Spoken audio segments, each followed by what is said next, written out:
السلام علیکم ورحمۃ اللہ وبرکاتہ۔ کہانی زبانی کے ہنستے چمکتے بہادر ہوشیار ساتھیوں، آج ہم آپ کے لیے لائے ہیں پیارے نبی کے ایک پیارے صحابی کی کہانی۔ یہ صحابہ ہیرو ہی ہوتے تھے نا۔ عنوان ہے فرض کی پکار، اور اسے آپ کے لیے لکھا ہے طالب ہاشمی نے۔ حضرت ابو خیثمہ مالک بن قیس انصاری رضی اللہ تعالیٰ عنہ ہمارے رسول پاک صلی اللہ علیہ وسلم کے ایک پیارے ساتھی تھے۔ ان کو اپنے دین اور رسول پاک صلی اللہ علیہ وسلم سے بہت محبت تھی۔ سب سے پہلے وہ احد کی لڑائی میں کافروں کے خلاف لڑے۔ اس کے بعد بھی کافروں کے خلاف جو لڑائیاں ہوئیں وہ رسول پاک صلی اللہ علیہ وسلم کے ساتھ رہے۔ ہجرت کے 9ویں سال رسول پاک کو خبر ملی کہ روم کا بادشاہ شام کی سرحد کے قریب فوجیں جمع کر رہا ہے تاکہ عرب پر حملہ کر سکے۔ نبی صلی اللہ علیہ وسلم نے مسلمانوں کو حکم دیا کہ وہ سب لڑائی کی تیاری کریں۔ ہم آگے بڑھ کر دشمن کا مقابلہ کریں گے اور اس کو اپنے ملک کے اندر داخل نہیں ہونے دیں گے۔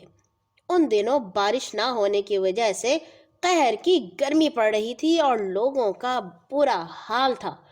کھجور کی فصل پکنے کے قریب تھی اور ڈر تھا کہ اگر وقت پہ یہ نہ اتاری گئی تو قحط پڑ جائے گا۔ سفر بھی بہت لمبا اور دشوار گزار تھا، جس میں بڑے بڑے ریتلے میدان، ان میں زہریلی ہوائیں چلتی تھیں اور پانی کا نام و نشان تک نہ تھا۔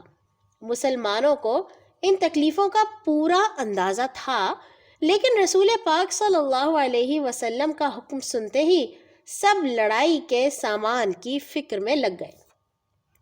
جب باہر کے قبیلے بھی مدینہ پہنچ گئے تو بہت بڑا لشکر جمع ہو گیا۔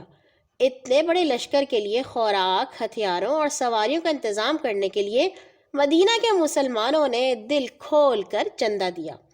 حضرت ابو خیثمہ رضی اللہ تعالیٰ عنہ اپنی ہمت کے مطابق جو کچھ اللہ کی راہ میں دے سکتے تھے انہوں نے رسول پاک کی خدمت میں پیش کر دیا۔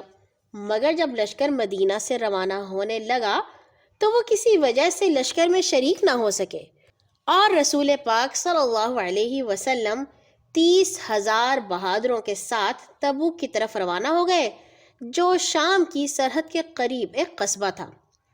اسلامی لشکر کے کوچ کے ایک دن بعد جب آسمان آگ برسا رہا تھا اور جھلسا دینے والی لو چل رہی تھی، حضرت ابو خیثمہ گھر آئے۔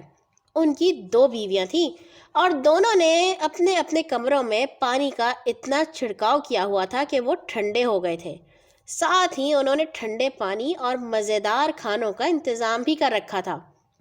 حضرت ابو خیثمہ رضی اللہ تعالیٰ عنہ نے گھر کے دروازے پر کھڑے ہو کر ٹھنڈے کمروں اور کھانے پینے کی چیزوں کو دیکھا تو ان کے دل نے کہا، یہ کہاں کا دین ہے کہ رسول اللہ صلی اللہ علیہ وسلم تو اس وقت قیامت کی گرمی اور جلا دینے والی لو کے جھکڑوں میں سفر کر رہے ہیں، اور میں یہاں ٹھنڈے کمروں میں بیٹھ کر مزے مزے کے کھانے کھاؤں اور ٹھنڈا پانی پیوں۔